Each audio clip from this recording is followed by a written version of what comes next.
আমরা যদি একবার ভাবি মানে একটা ভিডিও প্রজেক্টের পেছনে মিলিয়ন মিলিয়ন ডলার খরচ করার পর বাপরে বিশাল অঙ্কের টাকা। একদম, তো সেই প্রজেক্টের কয়েক সপ্তাহ হাড় ভাঙ্গা খাটুনির পর শুটিং শেষে হঠাৎ মনে হলো না, জিনিসটা ঠিক পারফেক্ট হয়নি। আচ্ছা, আর অমনি বিন্দুমাত্র দ্বিধা না করে পুরো প্রজেক্টটা সোজা ডাস্টবিনে ফেলে দেওয়া হলো। সাধারণ মানুষের কাছে এটা তো পুরোপুরি পাগলামি। ঠিক তাই। অথবা অন্য একটা দৃশ্যপটের কথা যদি ধরি, এমন একটা বয়সে এসে রোজ ভোরে উঠে জিমে ঘন্টার পর ঘন্টা ঘাম ঝরানো হচ্ছে, হ্যাঁ, যখন সমসাময়িক খেলোয়াড়রা কবেই বুটজোড়া তুলে রেখে ধারাভাষ্যকার হয়ে আরামদায়ক জীবন কাটাচ্ছেন। মানে আমাদের সাধারণ যুক্তিতে বা হিসাব নিকাশে এই জিনিসগুলো মেলানো খুব কঠিন, কারণ মানুষের মস্তিষ্ক তো স্বাভাবিকভাবেই ঝুঁকি এড়াতে চায়, তাই না? সে তো আরামই খুঁজবে। হ্যাঁ, মস্তিষ্ক সবসময় সেফ জোনে থাকতে চায়। আর আজকের এই গভীর আলোচনায় আমরা ঠিক এই পাগলামি বা বলা যায় এই অবসেশনের গভীরে ডুব দেব।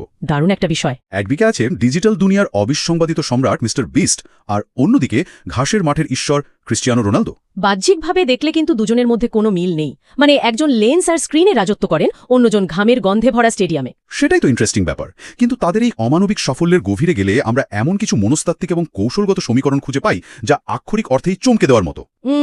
তা তো বটেই। তো বর্তমানের এই জাঁকজমক আর মিলিয়ন ডলারের সাম্রাজ্যের গল্প শুরু করার আগে আমাদের একটু ফ্ল্যাশব্যাক করতে হবে। মানে তাদের ওই 0 পয়েন্ট বা শুরুর গল্পটায় ফিরে যেতে হবে। হ্যাঁ, অরিজিন স্টোরিটা জানা খুব দরকার। জিমি ডোনাল্ডসন মানে মিস্টার বিস্টের কথাই যদি ধরি, সে তো আর শুরুতে কোনো বড় প্রোডাকশন হাউস বা কোটি টাকার বাজেট নিয়ে ইউটিউবে আসেনি, তাই না? একদমই না। খুব সাধারণ একটা অবস্থা থেকে তার শুরু। আমরা যদি জিমির শুরুর দিকের প্যাটার্নটা একটু ডিকোড করি, আচ্ছা, দেখব যে সে আসলে শুরুতে গতানুগতিক ভিডিও বানাচ্ছিল না।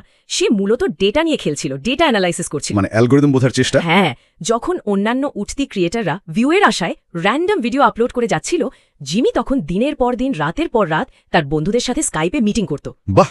তাদের উদ্দেশ্য একটাই ছিল, ইউটিউব অ্যালগোরিদম আসলে কিভাবে কাজ করে সেটা ডিক্রিপ্ট করা। একটা ভিডিও ঠিক কোন সেকেন্ডে দর্শক বোর হয়ে যায়, কোন ধরনের থাম্বনেল মানুষের ব্রেনে ক্লিক করার তাগিদ তৈরি করে, এগুলো নিয়ে সে রীতিমতো গবেষণা করত। তার ফর্মুলা ছিল খুব সাধারণ কিন্তু মারাত্মক, অন্য যে কারো চেয়ে অডিয়েন্সকে বেশি ভ্যালু দেওয়া। ঠিক আছে, চলুন বিষয়টা একটু ভেঙে দেখা যাক। রোনালদোর মাদেইরা দ্বীপের গল্পটাও তো অনেকটা এরকমই। একদম। ছোটবেলার সেই চরম দারিদ্র্য, এমনকি জুতার ফিতাও ছিঁড়ে যাওয়ার গল্প তো অনেকেই জানেন। কিন্তু জিমির ল্যাপটপের সামনে বসে রাত জাগা আর রোনালদোর রাস্তায় ছেঁড়া জুতো পায়ে বল পেটানো, এই দুটো সম্পূর্ণ ভিন্ন চিত্রকে কি আসলেই একসুতে গাঁথা যায়? যায়। নিউরোসায়েন্স বা মনস্তত্ত্বের দিক থেকে দেখলে এদের মধ্যে অদ্ভুত একটা মিল আছে।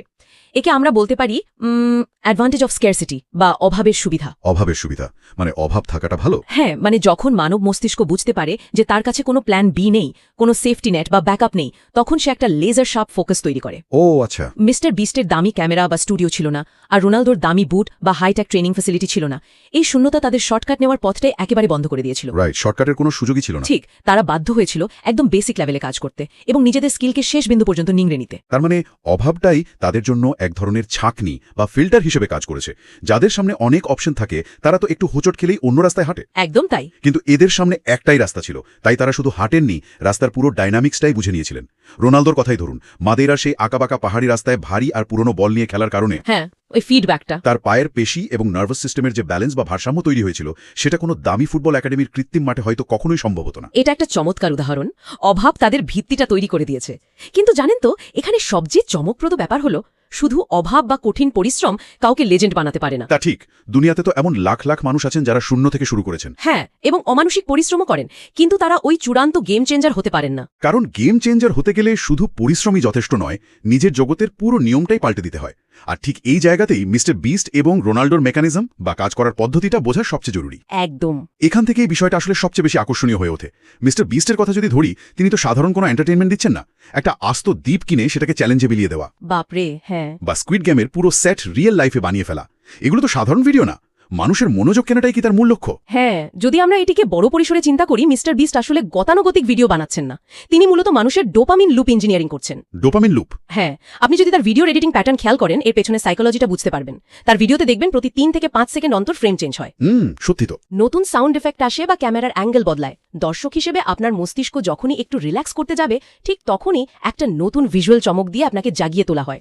ও, মানে অডিয়েন্সকে আক্ষরিক অর্থেই স্ক্রিনের সাথে আটকে রাখা হচ্ছে, চাইলেও চোখ ফেরানোর উপায় থাকছে না। ঠিক, ডিজিটাল দুনিয়ায় একে বলা হয় হাই রিটেনশন এডিটিং।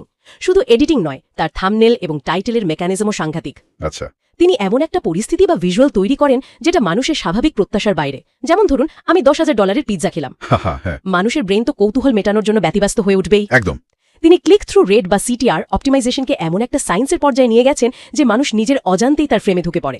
ডিজিটাল যুগে মানুষের মনোযোগী সবচেয়ে দামি কারেন্সি, আর তিনি এই কারেন্সির অ্যালগরিদম হ্যাক করে ফেলেছেন। আর রোনালদোর ক্ষেত্রে সে তো আর ভিডিও এডিট করে মানুষকে মাঠে আটকে রাখছে না, তার খেলা দেখে তো অনেক সময় মনে হয় ফিজিক্স বা মাধ্যাকর্ষণ শক্তির সাথে তার কোনো ব্যক্তিগত শত্রুতা আছে। তা যা বলেছেন। ওই যে জুভেন্টাসের বিপক্ষে তার সেই বিখ্যাত বাইসাইকেল কেক বা সাম্পদোরিয়ার বিপক্ষে সেই অবিশ্বাস্য হেডারের কথা ভাবুন। মাটি থেকে প্রায় 2.5 মিটার উপরে লাফিয়ে উঠে হেড করা তো কোনো ফিজিক্সের নিয়ম মানে না। এখানে একটা ভুল ধারণা আছে। রোনাল্ডো ফিজিক্সকে ভাঙছেন না। তাই নাকি? না, বরং তিনি বায়োমেকানিক্সের এমন এক নিখুঁত ব্যবহার করছেন যা সাধারণ চোখে ম্যাজিক মনে হয়। তার ওই হেডারের পেছনের বিজ্ঞানটা কিন্তু বেশ জটিল। আচ্ছা, একটু বুঝিয়ে বলবেন? যখন তিনি লাফ দেন, তিনি শুধু পায়ের শক্তির ওপর নির্ভর করেন না। তার কোর মাসল এবং গ্লুটসের বিপুল শক্তি তাকে মাটি থেকে স্প্রিংয়ের মতো উপরে ছুড়ে দেয়। এরপর আসে তার বিখ্যাত হ্যাং টাইম। শূন্য থাকা অবস্থায় তিনি নিজের হাঁটু দুটো কিছুটা ভাঁজ করে ফেলেন। দাঁড়ান, হাঁটু ভাঁজ করার সাথে শূন্যে ভেসে থাকার কি সম্পর্ক? এটাই সিম্পল ফিজিক্স। হাঁটু ভাঁজ করার ফলে তার শরীরের সেন্টার অফ গ্র্যাভিটি বা ভারকেন্দ্র সাময়িকভাবে একটু ওপরে উঠে আসে। ও আচ্ছা। এতে দর্শকদের চোখে মনে হয় তিনি শূন্যে স্থির হয়ে আছেন, আর ঠিক ওই স্প্লিট সেকেন্ডে তার ঘাড়ের ফাস্ট ওয়েজ মাসল ফাইবারগুলো কাজ করা শুরু করে। বলের সাথে মাথার আঘাতটা এতটাই পারফেক্ট টাইমিং আর ফোর্সে হয় যে গোলকিপারের রিয়াক্ট করার কোনো সময় থাকে না। অসাধারণ। স্পিড, স্কিল আর ডিসিপ্লিন, এই তিনটির নিখুঁত বায়োমেকানিক্যাল সমন্বয় হচ্ছে তার বিখ্যাত CR7 ফর্মুলা। তার মানে মিস্টার বিস্ট ডিজিটাল অ্যালগোরিদমের ফাঁকফোকর বের করে সেটাকে নিজের মতো করে রিরাইট করেছেন, মানুষের কৌতূহল নিয়ে খেলেছেন। ঠিক। আর রোনাল্ডো বায়োমেকানিক্স আর ফিজিক্সের সূত্রগুলোকে কাজে লাগিয়ে মানবদেহের লিমিট ক্রস করেছেন, মানুষের বিস্ময়বোধ নিয়ে খেলেছেন। একদম তাই। কিন্তু আমার মাথায় একটা প্রশ্ন ঘুরছে, এই যে প্রতিদিন প্রতি বছর নতুন করে লিমিট পুশ করা, একবার চ্যাম্পিয়ন্স লিগ জিতলে বা একটা ভিডিওতে 100 মিলিয়ন ভিউ পেলে তো যে কোনো মানুষের একটু রিল্যাক্স করতে ইচ্ছে করবে। এদের ইঞ্জিনটা কখনো থামে না কেন? কারণ তাদের মাথার ভেতরের সাইকোলজিক্যাল ওয়ারিংটা সাধারণ মানুষের মতো কাজ করে না। ক্লিনিক্যাল সাইকোলজিতে একটা টার্ম আছে, ম্যালাডাপটিভ পারফেকশনিজম। ম্যালাডাপটিভ পারফেকশনিজম? হ্যাঁ, সাধারণত এটা মানুষকে হতাশ করে, কিন্তু এদের ক্ষেত্রে এটা পজিটিভলি কাজ করছে। এটাকে আমরা একটা স্পেশাল অবসেশন ইঞ্জিন বলতে পারি। এই ইঞ্জিনটা কি দুজনের ক্ষেত্রে একইভাবে কাজ করে? না, ইঞ্জিনের জ্বালানি এক হলেও এর ডিরেকশন বা দিকটা ভিন্ন। মিস্টার বিস্টের ফোকাসটা হলো আউটওয়ার্ড বা বাইরের দিকে। মানে স্কেলিং? হ্যাঁ, তার মাথায় সারাক্ষণ একটাই প্রশ্ন ঘোরে, কিভাবে এটাকে আরো বড় করা যায়। আজ যদি সে একটা সুপারমার্কেট কিনে চ্যালেঞ্জ তৈরি করে, কাল তার মনে হবে একটা আস্ত শহর কিনে নেওয়া দরকার। বাপরে বাপ। সে বাইরের পৃথিবীর সীমানাটাকে প্রসারিত করতে চায়। তার অবসেশন হলো প্রজেক্টের সাইজ বা বিশালতা নিয়ে। আর রোনাল্ডো, তার চিন্তা তো ভেতরের দিকে, ইনওয়ার্ড। ঠিক ধরেছেন। রোনাল্ডোর লড়াইটা কোনো বাইরের দলের সাথে না, তার লড়াইটা নিজেরই পুরনো ভার্সনের সাথে।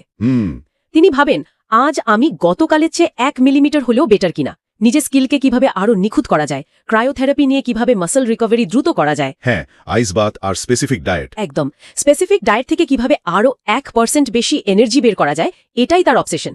মিস্টার বিস্ট যেখানে বাইরের জগৎকে বড় করছেন, রোনাল্ডো সেখানে নিজের ভেতরের জগৎকে আরো নিখুঁত করছেন। কিন্তু এখানে আমি একটু থমকে যেতে চাই। এই যে ইনওয়ার্ড আর আউটওয়ার্ড অবসেশনের কথা বলছেন, এটা কি শুধুই কাজের প্রতি ভালোবাসা, নাকি এটা এক ধরনের মানসিক ডিসঅর্ডার বা ক্লান্তি? Interesting point. অনেকেই তো বলবেন যে এরা তো আসলে চরম ওয়ার্কাহলিক। সাধারণ জীবনের যে ছোট ছোট আনন্দ, পরিবার বা বন্ধুদের সাথে কাটানোর মতো সময়, সেগুলো তো এদের সেভাবে নেই। এটা কি আসলে একটা সুস্থ জীবনযাপন? সাধারণ মানুষের আরামদায়ক দৃষ্টিকোণ থেকে এটা অবশ্যই অস্বাস্থ্যকর মনে হতে পারে, কারণ মানব মস্তিষ্ক ইভলিউশন বা বিবর্তনের দিক থেকে ডিজাইন করা হয়েছে এনার্জি বাঁচানোর জন্য, রিল্যাক্স করার জন্য। সেটাই তো স্বাভাবিক। কিন্তু এই হাই পারফর্মারদের ব্রেনের রিওয়ার্ড সিস্টেমটা ভিন্নভাবে কাজ করে। রোনাল্ডো যখন ভোর 5টায় বরফ ঠান্ডা পানিতে নামেন, তার ব্রেন তখন যে ডোপামিন রিলিজ করে, সেটা একজন সাধারণ মানুষের হয়তো একটা দারুণ সিনেমা দেখলে হয়। তার মানে আপনি বলতে চাইছেন তাদের কমফর্ট জোনটাই হলো আনকমফোর্টেবল থাকা। চমৎকার বলেছেন। মিস্টার বিস্ট যখন একটা ভিডিও স্ক্রিপ্ট 100 বার রিরাইট করেন বা শুটিং বাতিল করে দেন, তার কাছে সেটাই চরম আনন্দদায়ক। রাইট। এই তীব্র অবসেশন ছাড়া এক যুগের বেশি সময় ধরে কেউ নিজ ফিল্ডের টপে টিকে থাকতে পারে না। ট্যালেন্ট হয়তো আপনাকে দরজা পর্যন্ত নিয়ে যাবে, কিন্তু সেখানে বছরের পর বছর রাজত্ব করতে হলে আপনাকে আক্ষরিক অর্থেই কাজের প্রেমে অন্ধ হতে হবে। তাহলে এসব কিছুর অর্থ কি দাঁড়াচ্ছে? এই চরম অবসেশনের একটা চমৎকার বাই প্রোডাক্ট বা পার্শ্ব প্রতিক্রিয়া নিয়ে এবার কথা বলা যাক। শুধু কি ট্রফির সংখ্যা আর সাবস্ক্রাইবার কাউন্ট বাড়ছে? না, একেবারে না। এর বাইরে তো আমরা বিশাল একটা গ্লোবাল ইম্প্যাক্ট দেখতে পাচ্ছি। মিস্টার বিস্ট এখন কুয়ো খুঁড়ে আফ্রিকার প্রত্যন্ত গ্রামে পানি দিচ্ছেন, হাজার হাজার অন্ধ মানুষের চোখে ছানি অপারেশন করাচ্ছেন। এন্টারটেনমেন্ট বা বিনোদনের সাথে সমাজসেবার এই যে ব্লেন্ডিং, এটা তো এর আগে কোনো ইউটিউবার করেনি। একদম ঠিক। মিস্টার বিস্ট আসলে ফিল্যান্থ্রপি বা সমাজসেবাকে গিমিফাই করে ফেলেছেন। আগে চ্যারিটির কনসেপ্টটা কেমন ছিল? ওই যে একটা করুণ মিউজিক বাজিয়ে মানুষকে ইমোশনাল করে ডোনেশন চাওয়া। হ্যাঁ, মিস্টার বিস্ট পুরো ন্যারেটিভটাই উল্টে দিলেন। উনি এটাকে একটা চ্যারিটির ট্রোজেন হর্স হিসেবে ব্যবহার করছেন, তাই না?